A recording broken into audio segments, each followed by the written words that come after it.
برسات کی رات تھی اور میرے مکان سے ملے ہوئے قبرستان پر ایک ہولناک سناٹا چھایا ہوا تھا۔ گھرے ہوئے بادلوں میں سے ساتویں کا چاند کبھی کبھی جھانک لیتا تھا، جس سے قبرستان کے درختوں کی پتیاں کسی کوڑھی کے جسم کی طرح چمک اٹھتی تھیں اور پھر چاند کی روپوشی کے ساتھ تاریکی میں گم ہو جایا کرتی تھیں۔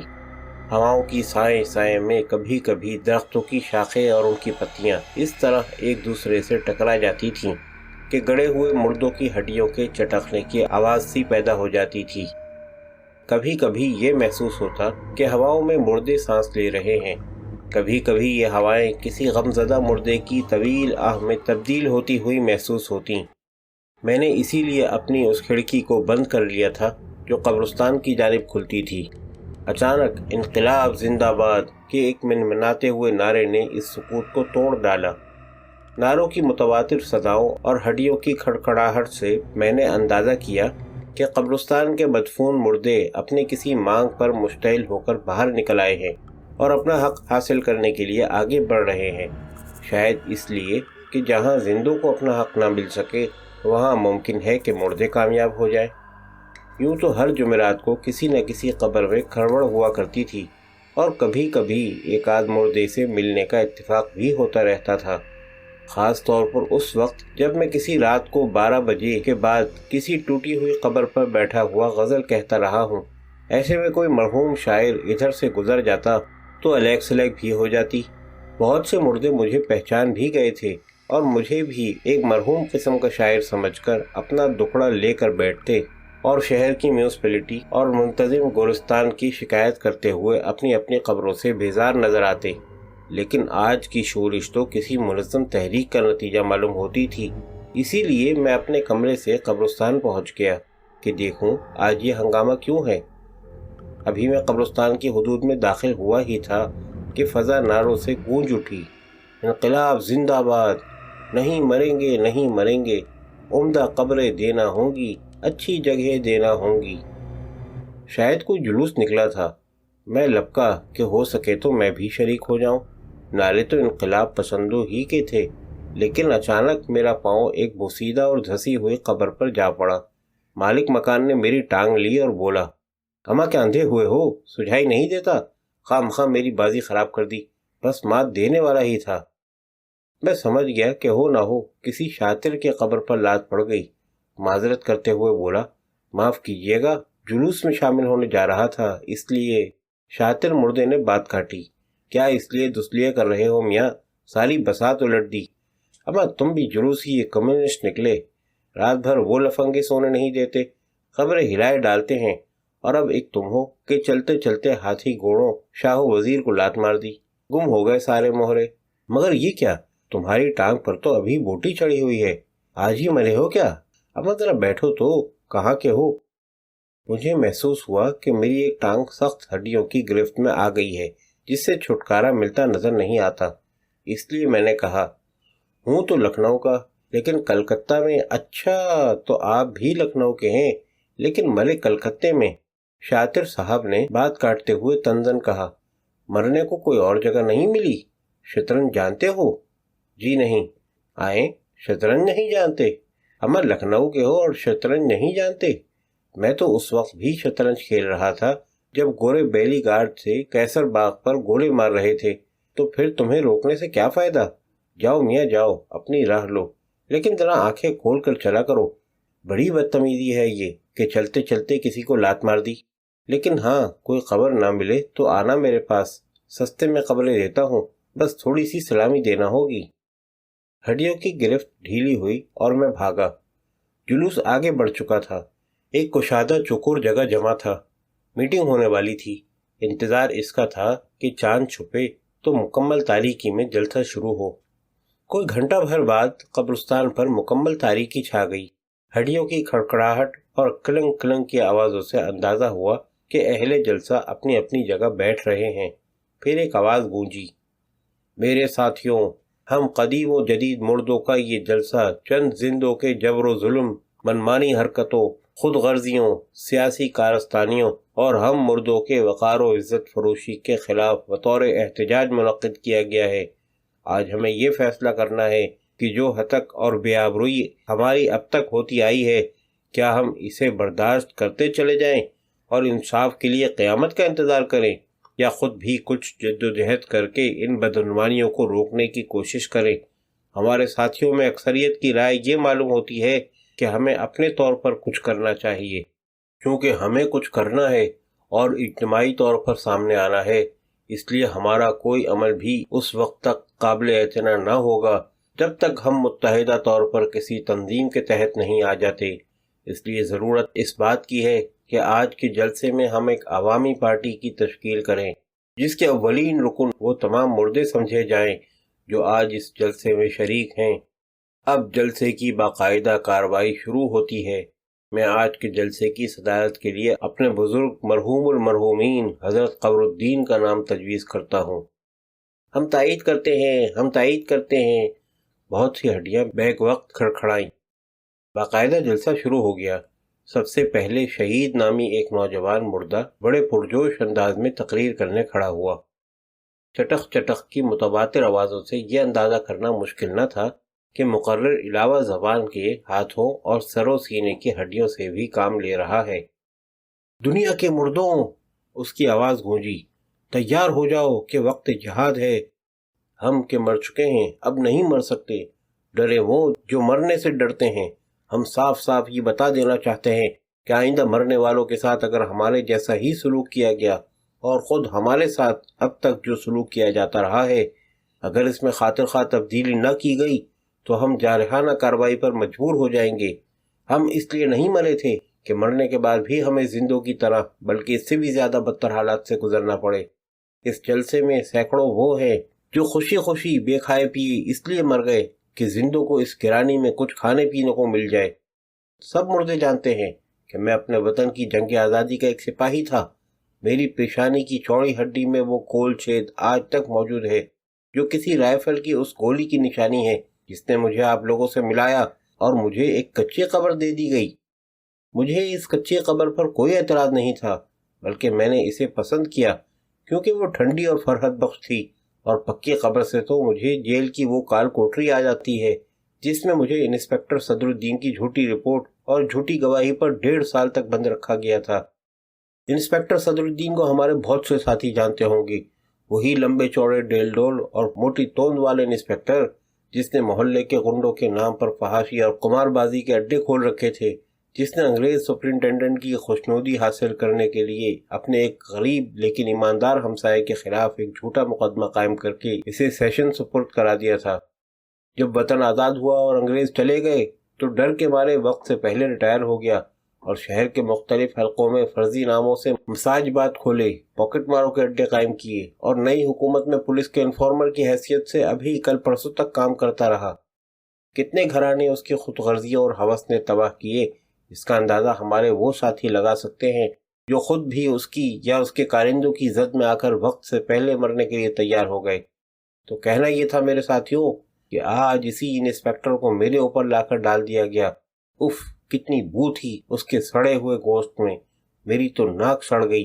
اور اب نتیجہ یہ ہے کہ آزادی وطن کا ایک شہید بے گور ہے اور رشوت، بے ایمانی اور خود غرضی کا پوٹ میری قبر پر قبضہ جمائے ہے۔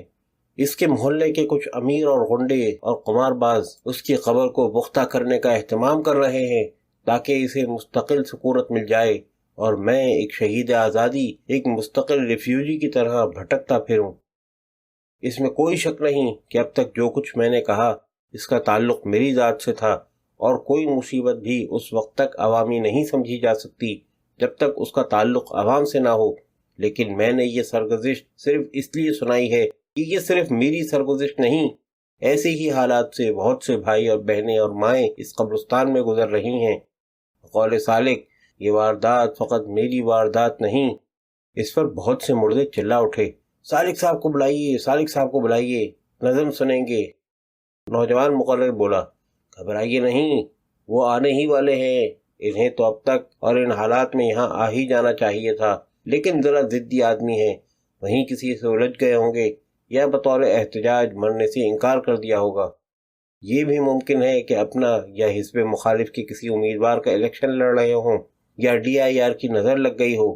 خیر، آج نہیں تو کل وہ آنے ہی والے ہیں، ورنہ وہ بغیرت ہے، کسی مسخرے مردے نے ٹکرا دیا۔ اچانک جلسے میں ایک ہلچل سی پیدا ہو گئی۔ کسی عورت کی سسکیاں لے کر رونے کی آواز کے ساتھ یہ سنائی دیا جیسے کوئی لڑ جھگڑ رہا ہے۔ عورت کی چیخیں، مردوں کا غل، کسی کے گھسیٹے جانے کی کھڑکھڑاہٹ۔ نوجوان شہید کی تقریر رک گئی۔ ایک عورت چیختی ہوئے آگے بڑھی اور غل مچایا، صدر صاحب میرا انصاف کیجیے، آج میں نے قاتل کو پکڑ لیا۔ جلسے پر سناٹا چھا گیا۔ پھر جیسے وہ احتجاجی جلسہ سیشن میں تبدیل ہو گیا۔ صدر صاحب جج بن گئے اور حاضرین جلسہ جیو ری۔ عورت آگے بڑھی اور بولی، میں مدعیہ ہوں، میرا نام کلثوم ہے، میرا انصاف کیجیے۔ جلسے میں کھڑکھڑاہٹ پیدا ہوئی۔ کچھ مردے چیخے، کلثوم بہن، کلثوم بہن۔ آرڈر آرڈر، صدر صاحب نے حکم دیا۔ جلسے پر خاموشی چھا گئی۔ کلثوم بہن کیا بات ہے؟ صدر نے متانت سے پوچھا۔ وہ اسماعیل دوا فروش کھڑا ہے، اس نے میری بچی کی جان لی ہے۔ جس طرف عورت نے اشارہ کیا تھا اہل جلسہ اس طرف متوجہ ہوئے۔ دیکھا کہ چند ڈھانچے ایک ڈھانچے کو پکڑے کھڑے ہیں اور کبھی کبھی اسے ہلا کر رکھ دیتے ہیں۔ کلثوم بہن، مختصر الفاظ میں پوری بات کہو، جلسے کی کارروائی باقی ہے، صدر صاحب نے حکم دیا۔ صدر صاحب، کلثوم نے بیان دیتے ہوئے کہا، میرا نام کلثوم ہے۔ آپ جانتے ہیں، آپ یہ بھی جانتے ہیں کہ پہلے میری 6 برس کی بچی یہاں آئی، اس کے 15-16 دن بعد میں آئی۔ آپ لوگ مجھ سے ہمیشہ مہربانی سے پیش آئے۔ میری بچی آپ سبھوں کی بچی کی طرح رہی ہے۔ ہم دونوں کو ایسا سکھ تو زندگی میں بھی نہیں ملا۔ میرا شوہر ایک غریب آدمی تھا، چٹکل کا مزدور، 1.5 روپیہ روز اس کی آمدنی تھی، وہ بھی ہفتے میں 5 دن۔ ایک دن اس بچی کو بخار آ گیا، علاج کے لیے پیسے نہ تھے، بخار نمونیا بن گیا۔ بستی والوں نے کہا کہ ڈاکٹر نارائن کے پاس جاؤ، وہ غریبوں سے فیس نہیں لیتے۔ انہوں نے مفت علاج کیا، پھر نسخہ لکھا کہ 6 شیشی پینسلن کے لے آؤ، ٹیکے لگیں گے۔ میں نے گھر کے سب برتن بیچ ڈالے، پھر بھی پیسے کم پڑے۔ کلو کی ماں سے 5 روپیہ ادھار لے کر اس مردے کی دکان سے دوا خریدی، اس کا نام اسماعیل ہے۔ دوا لے کر ڈاکٹر کے پاس گئی، انہوں نے ایک شیشی کھولی اور بچی کے ٹیکہ لگا دیا۔ اور صدر صاحب، سوئی لگنے کے 10 منٹ کے اندر میری بچی مر گئی۔ مار ڈالا اسماعیل نے میری لڑکی کو۔ جلسے میں جوش پیدا ہو گیا، ہڈیوں کی کھڑکھڑاہٹ ہر طرف سے آنے لگی۔ کچھ مردے اس ڈھانچے کی طرف بڑھے جسے دوسرے ڈھانچے پکڑے ہوئے تھے۔ آرڈر آرڈر، صدر جلسہ کی آواز کھڑکھڑائی۔ کلثوم بہن، تمہارے بیان سے اسماعیل کا قصور کہاں ثابت ہوا؟ جو دوا ڈاکٹر نے لکھی وہ اس نے دی۔ اب اگر بچی مر گئی تو ڈاکٹر کی غلطی تو ہو سکتی ہے، الزام اسماعیل پر نہیں آتا۔ اسماعیل پر الزام نہیں آتا؟ عورت نے دانت بھینچ کر کہا، صدر صاحب، میری بچی اس طرح مر گئی تو ڈاکٹر نارائن کو بڑا تعجب ہوا۔ انہوں نے دوا کی بقیہ شیشیوں کو غور دیکھا، ایک شیشی اور کھولی، اس کی دوا کو جانچا اور پھر مجھے اپنے ساتھ تھانے لے گئے اور یہ رپورٹ لکھوائی کہ پینسلن کے نام پر ان شیشیوں میں کھریا مٹی کا باریک پاؤڈر بھرا ہوا تھا۔ اب تو حاضرین جلسہ آپے سے باہر ہو گئے، جسے دیکھو وہ اسماعیل کے ڈھانچے کی طرف دوڑ رہا تھا۔ دیکھتے ہی دیکھتے اس کی ہڈیاں بجا کے رکھ دی گئیں۔ ڈھانچے سے رحم رحم کی آواز آنے لگی۔ آرڈر آرڈر، صدر کی آواز گونجی۔ میٹنگ میں ہنگامہ اور مار پیٹ بری چیز ہے، اگر آپ لوگ پرامن نہیں رہے تو میں جلسے کی کارروائی بند کر دوں گا۔ نہیں بند کر سکتے، نہیں بند کر سکتے، بہت سے مردے چلائے۔ انصاف کرنا ہوگا، انصاف کیجیے۔ صدر جلسہ لفظ انصاف پر بہت چکرائے۔ انہوں نے اس کے بارے میں سنا تو تھا، لیکن اپنی پوری زندگی نہ کہیں انصاف دیکھا تھا اور نہ پایا تھا۔ دوبارہ مار ڈالی اسماعیل کو۔ جمگھٹ سے ایک مسخرہ مردہ بولا، اس پر کھڑکھڑاتا ہوا قہقہا بلند ہوا۔ سبھوں کو معلوم تھا کہ مردوں کو کوئی نہیں مار سکتا۔ کوئی گواہ تمہارے پاس ہے؟ صدر نے کلثوم سے پوچھا۔ میں گواہی دوں گا، ایک 20-22 سالہ مردہ مجمع سے بولا۔ تم کیا جانتے ہو قتیل؟ صدر نے سوال کیا۔ سچ یا جھوٹ تو میں نہیں جانتا، قتیل نے جواب دیتے ہوئے کہا، لیکن 1943 میں جب جاپانیوں نے کلکتے پر بمباری کی تو میں یہاں آ گیا۔ مجھے خبر ملے کوئی سال بھر ہوا ہوگا کہ ایک پھول جیسی 5-6 برس کی بچی ایک دن یہاں کھیلتی ہوئی دکھائی دی۔ میں نے اس سے پوچھا کہ بیٹی تم تو بڑی اچھی ہو، یہاں کیسے آ گئیں؟ لڑکی نے اپنی توتلی زبان میں کہا، مجھے تھولی دے دی، میں مل گئی۔ پھر وہ رونے لگی اور بولی، امی تو آئے، میری امی تو بلا دو۔ میں اس کی امی کو کہاں سے بلاتا، میں تو خود مر چکا تھا اور خود میری امی شاید مجھے ڈھونڈ رہی ہوں گی، اس لیے میں نے دلاسا دیتے ہوئے کہا، گھبراؤ نہیں بیٹی، تمہاری امی آ رہی ہیں۔ اور 8-10 دن بعد اس کی امی سچ مچ آ گئیں، یہی وہ امی کلثوم بہن۔ اب کیسا جلسہ اور کیسا کچھ، وہ ہلڑ مچا کہ قبرستان میں قیامت آ گئی۔ بیچارے اسماعیل کے ڈھانچے پر چاروں طرف سے حملہ ہو گیا، مردے پر مردہ پلا پڑتا تھا، کسی کی سنوائی نہ تھی۔ عام غل تھا کہ اسماعیل کو اس کی قبر سے بے دخل کر دیا جائے۔ اسماعیل کی قبر تھی بھی بڑی اچھی، سنگ مرمر کی بنی ہوئی بڑی ہی خوبصورت اور اونچی قبر۔ آخر عوامی اور متحدہ مانگ کے آگے صدر کو مجبور ہو جانا پڑا اور فیصلہ ہوا کہ اسماعیل کو بے قبر کر دیا جائے اور اس کی قبر نوجوان شہید کے حوالے کر دی جائے، جو جنگ آزادی کا ایک سپاہی ہے اور جس کی جگہ انسپکٹر صدر الدین نے ناجائز قبضہ کر رکھا ہے۔ اور صدر الدین کا کیا ہوگا؟ صدر الدین کا کیا ہوگا؟ ایک حلقے نے غل مچایا۔ اسے بھی سمجھ لیں گے، یہاں کسی کی دھاندلی نہیں چلے گی، ایک دوسرے حلقے نے غل مچایا۔ جلسہ اب عملی طور پر ختم ہو چکا تھا، مردے ٹولیوں ٹولیوں میں بٹ گئے تھے اور واقعات پر رائے زنی کر رہے تھے۔ ایک ٹولی میں شامل ہو کر میں بھی باتیں سننے لگا۔ ایک مردہ بولا، شہید صاحب کا کہنا بالکل ٹھیک ہے، آخر کچھ تو حفظ براتب کا خیال ہونا چاہیے۔ ایک قانون داں بولے، آپ کا مطلب یہ ہے کہ قبرستان میں بھی ہندوستان کی جیلوں کی طرح ABC ڈویژن ہو اور اس حساب سے اعلیٰ اور ادنیٰ قبریں تقسیم کی جائیں؟ ایک مرحوم شاعر بولے، اے حضرت، میں تو بس یہ جانتا تھا کہ کند ہم جنس باہم جنس پرواز۔ اب دیکھیے، میرے جیسا شاعر مرا پڑا ہے، وسائل کی کمی تھی کہ دیوان زیور طبع سے آراستہ نہ ہو سکا اور لوگ انوری ثانی و غالب وقت کو پہچاننے سے قاصر رہے۔ حاسدوں نے میرے ساتھ زندگی ہی میں مردوں سے بدتر سلوک کیا اور مجھے قطعی نظر انداز کر گئے، حالانکہ جو مجھ سے اصلاح لیا کرتے تھے وہ آج بھی رسالوں میں چھپ رہے ہیں اور مشہور ہیں۔ ایک اخبار کے مردہ رپورٹر نے سوال کیا، آپ نے ایڈیٹروں اور ناقدروں کی شان میں خوشامدانہ قصیدہ خوانی کی تھی؟ جی نہیں، پھر تو آپ کو مرنا ہی تھا۔ ارے بھلے مانس، اپنی شاعری پر خود چند مضامین لکھ کر دوسروں کے نام سے شائع کرا دیے ہوتے۔ یہ کہہ کر رپورٹر اپنا پائپ سلگانے چلا گیا۔ شاعر صاحب جھلائے اور بولے، واہ صاحب واہ، کیا ادبی اخلاق ہے، یعنی میں آپ اپنے منہ میاں مٹھو بنتا؟ میں نے لارڈ کرزن سے لے کر جارج پنجم، شاہ امان اللہ خان بچہ سقہ، نواب رامپور، راجہ جہانگیر آباد، سر لار جنگ اور چھوٹے بڑے زمینداروں تک کی شان میں جو قصائد اور پھر ان کی موتوں پر جو میراثی لکھے ہیں وہ عرفی ذوق اور انیس کو منزلوں پیچھے چھوڑ گئے ہیں۔ میں نے تو شری نہرو کی شان میں بھی ایک قصیدہ لکھا تھا، وہاں سے جواب آیا، کوئی کام کی بات کیجیے۔ پھر میں ان کی موت کا منتظر رہا کہ وہ مریں تو میں مرثیہ کہوں، لیکن وہ نہیں مرے۔ میں نے ان کی شان میں جو قصیدہ لکھا تھا اس میں معمولی رد و بدل کر کے شری گول والکر کی خدمت میں پیش کر دیا۔ گول والکر جی کے شاگرد اپنے گرو کی شان میں قصیدہ دیکھ کر اتنے بھن آئے کہ مجھے یہاں بھیج دیا۔ تو مقصد گفتگو یہ تھا کہ میں آج مرا پڑا ہوں اور مجھے کوئی شکایت بھی نہیں کہ اس حالت سے میں اپنی زندگی ہی میں گزر چکا تھا اور عادی ہوں، لیکن میں یہ برداشت کرنے کے لیے تیار نہیں کہ میری قبر سے ملی ہوئی کسی مودی کی قبر ہو، جہاں میں اصول و عروض پر اپنے شاگردوں کے اشعار تو لوں لیکن وہ مودی آٹے دال کا وزن نکالے۔ اور اگر آپ پر کسی شاعر صاحب کو لا ڈالا جائے تو؟ ایک مسخرہ مردہ بولا، مجھ پر لا ڈالا جائے یعنی مجھ پر لاد دیے جائے؟ مرحوم شاعر گھبرائے، واہ صاحب واہ، یہ کیسے ہو سکتا ہے کہ ایک شاعر کو دوسرے شاعر پر لاد دیا جائے، یعنی مجھ پر لاد دیا جائے؟ تو یہاں بھی میری وہی حالت ہو جائے گی جو دنیا میں تھی، یعنی اوپر سے وہی شاعر نظر آئے گا اور مجھے کوئی دیکھے گا ہی نہیں۔ یہ بہت بری بات ہے، ایک شاعر کسی دوسرے شاعر کو کبھی بھی برداشت نہیں کر سکتا۔ تو پھر آپ کیا چاہتے ہیں؟ منہ سے پائپ نکال کر مردہ رپورٹر نے سوال کیا۔ وہی جو شہید صاحب نے اپنی تقریر میں فرمایا، شاعر نے جواب دیا، کند باہم جنس پرواز۔ اب جیسے میری قبر ہے، اس سے متصل اگر جرم صاحب یا پرویز صاحب یا سالک صاحب یا کسی اور شاعر کی قبر ہو تو مجھے اعتراض نہیں، کبھی کبھار مل بیٹھنے یا ایک دوسرے کے کلام سے لطف اندوز ہونے کا موقع بھی مل جایا کرے گا۔ ایک ادبی ناقد بیچ میں بول پڑے، پرویز یا ہوش یا سالک کے ساتھ آپ کی کیسے نبھ سکتی ہے؟ وہ لوگ ترقی پسند اور انقلابی شاعر ٹھہرے اور آپ قصیدہ باز۔